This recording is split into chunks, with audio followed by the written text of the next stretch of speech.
ہمیں اس بورڈ پر لے آتی ہے کہ ہم بے بس ہو جاتے ہیں، وہ بھی اس قدر کہ ہمیں صرف اور صرف دوسروں کے اشاروں پر سر جھکانا پڑتا ہے۔ ہماری کوئی بھی مرضی، ہمارا کوئی اختیار نہیں ہوتا۔ آج بھی میں اس موڑ پر کھڑی ہوں، میرے سامنے 14 سال کا لڑکا ہے جسے میں کل تک بھائی سمجھتی تھی۔ رات وہ مجھے دیکھ رہا ہے، دل سے زمین پھٹ جائے اور میں اس میں سما جاؤں، کیونکہ میں جانتی ہوں کہ میں بے بسی کی سرحد پر ہوں۔ مجھے اپنا آپ اس کے حوالے ہر صورت کرنا ہی ہے، چاہے میں روؤں، جیوں، خود کو جلاؤں، کچھ بھی کروں۔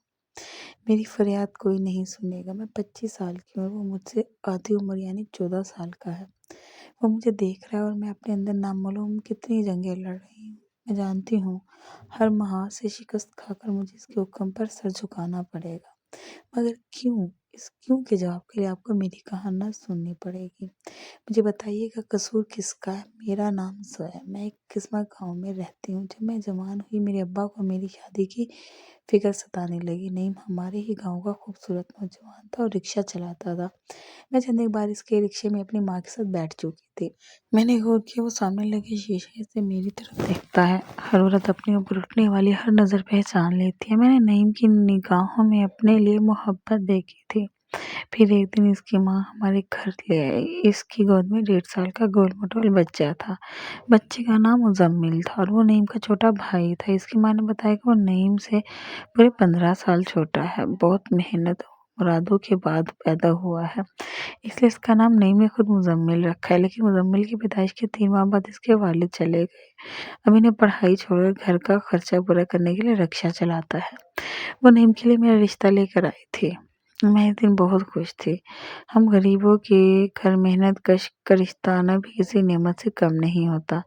سب سے اہم بات یہ تھی کہ ان گاؤں کے چودھریوں کے ہاں بھی بڑی عزت تھی، اور میں بھی اپنی سہیلیوں سے اتراتی پھرتی۔ پھر وہ دن آ گیا مجھے دلہن بنا کر اپنے گھر لے آیا۔ اس کا گھر بھی ہمارے گھر کی طرح چھوٹا تھا، مگر میں سمجھتی تھی جس جگہ پہ محبت ہو وہاں پر سب ہو جاتا ہے۔ پہلی رات جس کے بارے میں لڑکیاں بہت خواب دیکھتی ہیں، میں نے بھی اس رات کے بارے میں بہت سوچا تھا۔ میں بے حد خوش تھی، لیکن میری خوشی پلوں کی ہی تھی، بس ایک پل، اور تمام خواہشات، تمام خوشیاں مر چکی تھی۔ استاد نہیں میرے پاس آئے، اس کے قدم لڑکھڑا رہے تھے۔ جیسے ہی وہ قریب ہوا مجھے سے عجیب سی ہمک محسوس ہوئی۔ اس کی آنکھیں لال انگارے کی مانند تھی۔ اس نے کوئی ہوش نہیں تھا کہ وہ کیا کر رہا ہے، اسے کیا کہنا چاہیے، کیونکہ وہ شراب کے نشے میں دھت تھا، اور اسی نشے میں اس نے زندگی کی عزتناک شروعات کی تھی۔ صبح ہونے تک مجھے لگا میرے اندر کی زویا مر گئی اور یہ جو بت نظر آ رہا ہے وہ صرف دنیا کی خانہ پوری کرنے کے لیے ہے۔ ولیمے میری سہیلیاں مجھے منہ دکھائی کا تحفہ پوچھتی رہی اور میں میک اپ کی تیاری کے نیچے نیلو نیل چہرے لیے ان کو جھوٹی مسکراہٹ کے ساتھ مطمئن کرتی رہی۔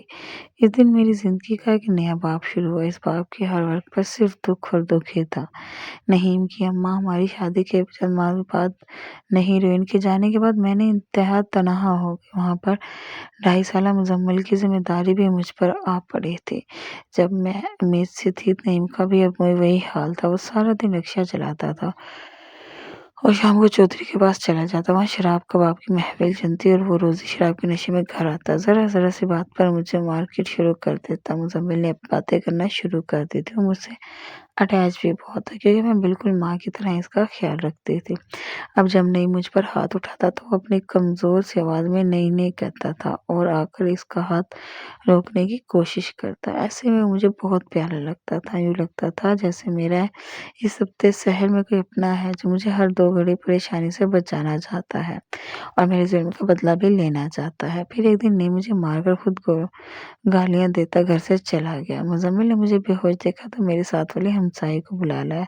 ہمسائے نے مجھے اس حالت میں دیکھا تو فوراً ہسپتال لے گئی۔ اس دن میری بیٹی رباب کی پیدائش ہوئی۔ رباب گول مٹول سی بھی بے حد خوبصورت بچی تھی۔ مزمل نے اسے اپنی گود میں لیا۔ میں نے اسے بتایا یہ تمہاری بھتیجی ہے، تم اس کے چاچا لگتے ہو۔ وہ عمر میں نہیں تھا کہ رشتوں کی سمجھ آتی، مگر میری ہر بات پر سر ہلا دیتا تھا۔ نعیم کو جب پتہ چلا کہ اس کے گھر بیٹی ہوئی ہے تو وہ ہسپتال سے مجھے لینے آیا۔ سب سے حیرت انگیز بات یہ تھی کہ اس کے ہاتھ میں فروٹ کے شاپر تھے اور بچے کے لیے کچھ چیزیں تھیں جو اس نے مجھے پچھلے تمام رویوں کی معافی مانگی اور کہا کہ اب میں کبھی شراب پی کر گھر نہیں آؤں گا، نہ ہی وہ مجھ پر ہاتھ اٹھائے گا۔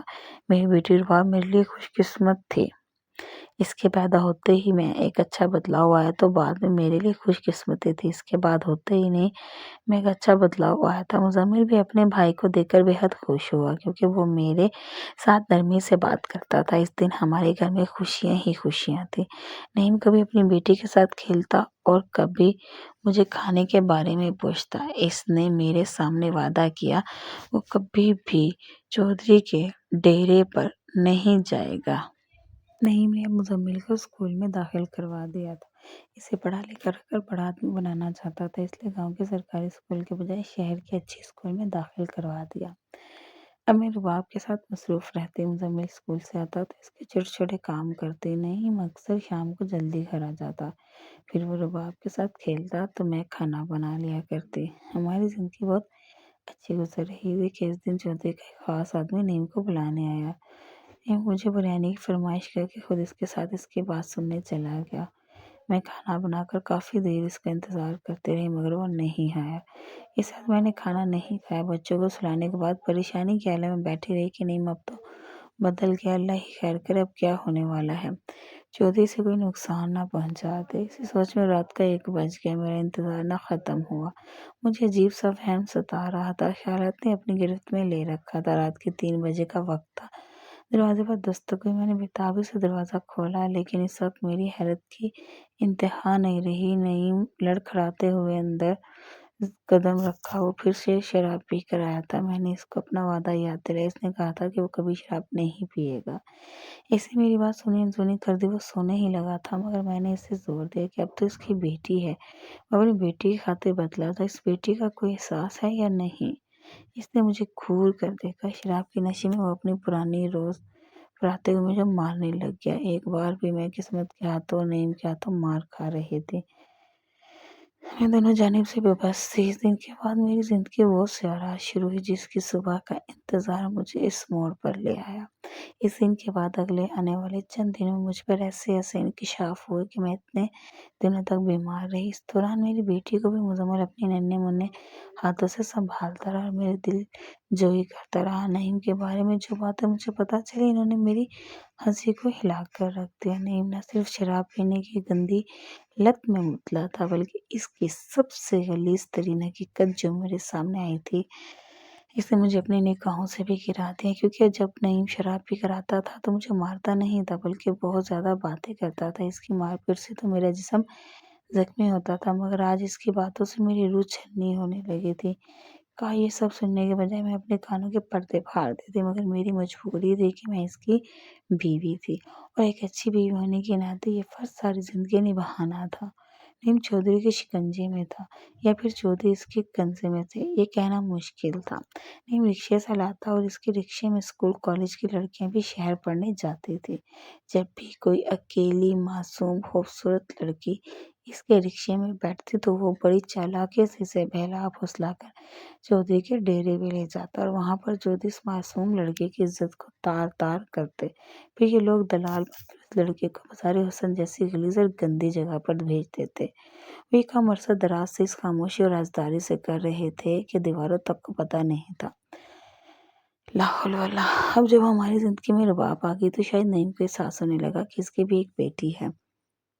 اب اسے ان حالات میں نہیں پڑھنا چاہیے مگر کیا کہتے ہیں کہ کفن سے ہم جان چھڑانا بھی چاہیں تو بھی وہ ہمارے ساتھ لپٹا رہے گا۔ بالکل ایسے ہی نہیں ان کے ساتھ ہوا تھا۔ چودھری کے منہ جو عادت لگ چکی تھی وہ کیسے جاتے اگر پہلے نہیں اپنی رضامندی سے لڑکیاں نے سپلائی کر رہا تھا تو اب شاید مجبور میں ہی صحیح لیکن وہ اس کام کو چھوڑ نہیں سکتا تھا۔ وہ یہ بھی جانتا تھا کہ یہ عیش بھی چودھری کی دی ہوئی رقم کی وجہ سے ہی ہے، ورنہ رات بھر شراب پینے کے بعد صبح کبھی رکشہ چلا کر کسی طرح کمائی ہوتی ہے۔ اب مجھے نعیم سے گھن آتی تھی۔ جیسے جیسے رباب بڑی ہو رہی تھی وہ بے حد پیاری لگتی۔ میں اسے دیکھتی تو ڈر جاتی، مجھے لگتا کہیں اس کو اپنے باپ کے کرموں کی سزا نہ مل جائے۔ میری یہ سوچ راتوں کی نیند اڑانے کے لیے کافی تھی۔ مزمل بھی بڑا ہو رہا تھا، اس کی کوئی بھی عادت اپنے بڑے بھائی پر نہیں گئی تھی۔ وہ بے حد پیارا اور اپنے کام سے کام رکھنے والا خاموش طبیعت لڑکا تھا۔ ادھر میں نے نعیم کو اس کے حال پر چھوڑ دیا۔ وقت گزرتا گیا یہاں تک کہ مزمل 14 جبکہ میری رباب 12 سال کی ہو گئی۔ مزمل کا قد کافی لمبا تھا، وہ اپنی ماں سے عمر میں بڑا لگتا تھا، مجھے بھابھی بھی کہا کرتا۔ رباب اس سے چاچو کہتی تھی اور وہ ہم دونوں ماں بیٹی کا بہت خیال رکھتا، میرے لیے بالکل باپ جیسا ہی تھا۔ اس کو میں نے اپنی اولاد بنا کر پالا تھا اور مجھے نہ کی پرواہ نہیں تھی، اس کی وہی روٹین تھی۔ میں نے خود کو ان پریشانیوں سے اور فکروں سے آزاد کر دیا تھا۔ انہیں دنوں میری رباب 12 سال کی ہو گئی۔ مزمل کا قد کافی لمبا تھا، وہ اپنی ماں سے عمر میں بڑا لگتا تھا۔ مجھے بھابھی کہہ کر کہتا ہے، رباب اسے چاچو کہتی تھی۔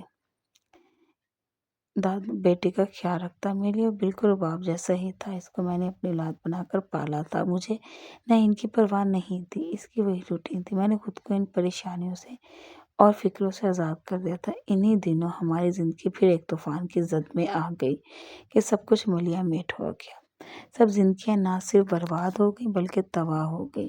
اس دن نیم کے نقشے پر ایک بے حد خوبصورت اور تنہا لڑکی بیٹھی تھی، جس کا حسن دیکھ کر نعیم کی نیت خراب ہو گئی اور اسے کہنے لگا کہ اسے سڑک ٹھیک نہیں ہے، وہ اسے دوسری جانب سے اس کی مطلوبہ جگہ چھوڑ آئے گا۔ وہ اس سے لے کر چودھری کے ڈیرے میں، جو کہ دریا کے کنارے واقع تھا، لے گیا۔ اسے کہنے لگا، تم یہاں بیٹھو، رکشے میں تھوڑا سا مسئلہ ہے، وہ ٹھیک کر لوں، پھر تمہیں گھر چھوڑ دوں گا۔ وہ سیدھا چودھری کے پاس حویلی پر گیا اور اس نے لڑکی کے بارے میں چودھری کو بتایا۔ جب وہاں ڈیرے پہ یہ ستانی کھیل کھیلا جا رہا تھا، تبھی میرے دروازے پر دستک ہوئی۔ میں نے دروازہ کھولا۔ باہر ساتھ والے گاؤں کے چودھری اور ان کے آدمی تھے۔ انہوں نے مجھ سے نعیم کے بارے میں پوچھا۔ میں نے کہا، وہ تو رکشہ لے کر گیا ہوا ہے، لیکن اس کے انداز سے ہی مجھے کچھ غلط ہونے کا احساس ہوا۔ پوچھنے پر معلوم ہوا کہ نعیم کے رکشے پر ساتھ والے گاؤں کے چودھری صاحب کی بیٹی تھی، لیکن وہ ابھی تک گھر نہیں پہنچی۔ یہ بات انہیں گاؤں کے لوگوں نے بتائی تھی، کیونکہ چودھری صاحب کی بیٹی رکشے میں بیٹھ کر گئی تھی۔ اب شوہر کا یہ کارنامہ سن کر میں نے دل تھام لیا۔ میں جانتی تھی وہ لڑکی کہاں ہوگی اور اس کے ساتھ کیا ہو رہا ہوگا، لیکن میں نے انہیں کچھ نہیں بتایا۔ وہاں گلی سے ایک شخص جا رہا تھا، ہمارے گھر کے باہر لوگوں کا مجمع دیکھ کر رک گیا اور پوچھنے لگا، کیا ہوا ہے؟ چودھری کے بندوں سے اصل بات کا پتہ چلنے کے بعد وہ شخص کہنے لگا کہ انہیں نعیم کا رکشہ چودھری کے ڈیرے کی طرف دریا کے پاس جاتے ہوئے دیکھا ہے۔ اس کے رکشے میں ایک لڑکی بیٹھی ہوئی تھی۔ بھی سنتے ہی چودھری اور اس کے آدمی نے فوراً ڈیرے کی طرف دوڑ لگا دی۔ میں دروازے کے باہر دروازے کو تھامے بیٹھی سوچنے لگی کہ اب کیا ہونے والا ہے۔ زمین سکول سے آیا، مجھے اس طرح پریشان دیکھ کر پوچھنے لگا کہ کیا ہوا ہے۔ میں نے بتایا تو مجھے تسلی دینے لگا۔ یکدم میرا بلڈ پریشر لو ہو گیا اور باپ بھاگ کر مزمل نے مجھے اٹھا کر اپنے کمرے میں لٹا دیا۔ دوسری جانب یکدم پورے گاؤں میں شور مچ گیا۔ جیسے خبر چودھری تک پہنچی، انہوں نے لڑکی کو وہیں چھوڑ کر بھاگنے کی کوشش کی۔ جب ساتھ والے گاؤں کا چودھری وہاں پہنچا، اس کی بیٹی دریا میں ڈوب گئی، لیکن اسے فوراً اس کے باپ کے آدمی نے بچا لیا۔ اب وہ چودھری اور نعیم کو ڈھونڈنے لگے۔ چودھری تو روبوش ہو گیا، مگر بدقسمتی سے نعیم ان کے ہاتھ آ گئی۔ انہوں نے اپنی بیٹی کا بدلہ لینے کے لیے اس کا بیضا اڑا دیا۔ نعیم وہاں موقع پر ہی ہلاک ہو گیا اور میں بیوہ ہو گئی۔ اب جوہری نے پنچایت بٹھا لی، جس میں 2 بڑے اہم فیصلے ہونے تھے۔ گاؤں کا یہ رواج تھا کہ جو شخص کسی بیٹی کی عزت خراب کرے، بدلے میں اس کی بیٹی کو سولی پر چڑھنا پڑتا ہے، یعنی وہ دوسرے فریق کو دے دی جاتی ہے۔ وہ اسے جیسے چاہے اس کے ساتھ سلوک کرے، تو اسے مار دے جائے، ساری زندگی نوکر یا رکھیل بنا کر رکھے، یا پھر اسے نکاح کر لے۔ ابھی ان پر منحصر ہے۔ پنچایت میں میری 12 سالہ بیٹی کو قربان کر دیا گیا، ان سے چھین کر ساتھ والے گاؤں کے چودھری کو دے دی گئی۔ وہ اسے لے کر جا رہا تھا، میں بس اسے دیکھ رہی تھی، میں انہیں روک بھی نہیں پا رہی تھی۔ میری معصوم بیٹی روتی چلاتی رہی، کہتی رہی، میرا کیا قصور ہے؟ باپ کے کیے کی سزا مجھے کیوں دے رہے ہو؟ مگر کسی نے اس کی ایک نہ سنی۔ سب لوگ اس سے لے کر چلے گئے۔ میں اسے جاتا دیکھ کر سکتے میں تھی کہ اچانک میری زندگی کا ایک اور فیصلہ ہو گیا۔ ایسا فیصلہ جس کے بارے میں کبھی میں نے سوچا بھی نہیں تھا۔ وہ بھی ہمارے گاؤں کا رواج تھا، جس عورت کا شوہر ہو جاتا اس کی شادی شوہر کے چھوٹے بھائی سے کر دی جاتی۔ زمین اور میں نے ہمیشہ اپنا چھوٹا بیٹا زیادہ بتایا کس طرح شادی کر سکتی تھی۔ میں نے بولنا چاہا، مگر وہاں بیٹھے مردوں نے مجھے خاموش کروا دیا، جبکہ مزمل بہت چیخا چلایا، روتا رہا کہ میری بھابھی نہیں، ماں ہے، میں کس طرح اپنی ماں سے شادی کروں؟ خدا کے لیے مجھے جان سے مار دو، مگر اتنی بڑی سزا مت دو۔ ہم دونوں کی فریاد کسی نے نہ سنی اور پنچایت نے ہمیں میاں بیوی تو بنا دیا، مگر اس کے جانے کے ساتھ ہم سب کی زندگیاں سولی پر لٹک گئی۔ میری جان سے پیاری بیٹی رباب کو باپ کے کیے کی سزا ملی، وہیں میں نے اپنے بیٹے جیسے دیور کو کھو دیا۔ ہمارے 20 رشتے بدلتے ہی ایک ایسی خلیج حائل ہو گئی کہ دوسروں کو بتانا بھی مشکل تھا۔ ہمیں گھر میں رہتے مگر اجنبیوں کی طرح تھے۔ ایک دوسرے سے نظر چرائے پھرتے۔ دوسری جانب رباب کو چودھری اپنے گھر لے گیا۔ وہاں چودھری کے ماں نے اسے دیکھ کر چودھری کو اس کے پاس جانے سے منع کر دیا۔ شاید یہ میری کوئی نیکی تھی جو میری بچی کے سامنے آ گئی۔ چودھری اپنی ماں کی بات نہیں ٹال سکتا تھا۔ چودھری کی ماں نے رباب کو اپنے کمرے میں رکھ لیا اور پھر اسے اسکول داخل کروا دیا۔ وہ اسکول کا سبق بھی پڑھتی اور اس کی ماں کی خدمت بھی کرتی۔ اس طرح 4 سال گزر گئے۔ رباب 17 سال کی ہو چکی تھی۔ ایک دن چودھری کا بیٹا لندن سے اچانک اپنی تعلیم مکمل کر کے آ گیا۔ اس نے گھر والوں سے رباب کے بارے میں پوچھا۔ جب اسے معلوم ہوا تو اس نے کہا کہ وہ اس لڑکے سے شادی کرنا چاہتا ہے۔ چودھری نے یہ کہا کہ ممکن نہیں، اگر تم اس سے ویسے تعلق رکھنا چاہو تو مجھے کوئی اعتراض نہیں، مگر تم اسے بیوی نہیں بنا سکتے۔ یہاں پر بھی چودھری کی ماں سامنے آ گئی۔ اس نے مداخلت کرتے ہوئے چودھری کے بیٹے کی شادی رباب سے کروا دی۔ جس دن اس کی شادی ہوئی اسی دن چودھری کی ماں انتقال کر گئی۔ چاہتے ہوئے میری بیٹی کو محفوظ تھاموں میں تھما گئی تھی۔ رباب کے شوہر نے اسے بہت پیار دیا، اس کی زندگی ہر خواہش کو پورا کیا۔ اللہ کا شکر ہے میری بیٹی کی قسمت میری جیسی نہیں تھی۔ پھر ایک دن رباب میرے گھر آئی۔ وہ ہنی مون پر لندن جا رہی تھی۔ اس کا شوہر مجھ سے بہت عزت سے ملا، مجھے کہنے لگا اب وہ ہمیشہ ملتے رہیں گے۔ رباب جاتے جاتے مجھے کہہ گئی تھی کہ امی اب آپ بھی مزمل چاچو کو دل سے قبول کر کے میاں بیوی کی طرح رہنا شروع کر دیں۔ میں نہیں جانتی تھی یہ میرے لیے کس قدر مشکل تھا، مگر میری بیٹی نے پہلی بار کوئی فرمائش کی تھی کہ وہ مکمل محبت کرنے والی فیملی چاہتی ہے۔ اس کی خواہش کو پورا کرنے کے لیے میں نے اپنے دل کو آمادہ کر لیا اور میں مزمل کے ساتھ جان بوجھ کر وقت گزارنا شروع کیا۔ وہ سلا کر رہ گیا مگر میں نے بھی ہمت نہ ہاری۔ شروع میں وہ تھوڑا گھبرایا مگر پھر آہستہ آہستہ سب کچھ معمول پر آ گیا۔ پھر ایک دن میں نے اسے اپنے دل کی ہر بات بتا دی۔ میرے حالات سن کر اس کی بھی آنکھیں نرم ہو گئی۔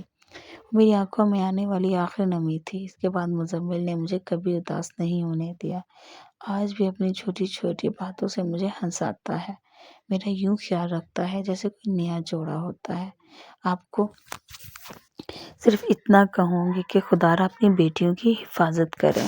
اپنی بیٹیوں کو یوں آٹو رکشوں والوں کے سپرد نہ کر دیا کریں۔ کوشش کیا کریں کہ اپنی جوان بیٹیوں کو خود لے جایا کریں، خود لے کر آیا کریں، کیونکہ جس طرح تعلیم ضروری ہے اسی طرح بیٹیوں کی حفاظت بھی ضروری ہے۔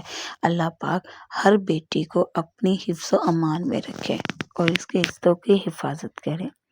اگر آپ کو میری کہانی پسند آئی ہو تو پلیز چینل کو سبسکرائب کریں، ویڈیو کو لائک اور شیئر کریں اور بیل آئیکن بٹن کو دبانا نہ بھولیں۔ جزاک اللہ۔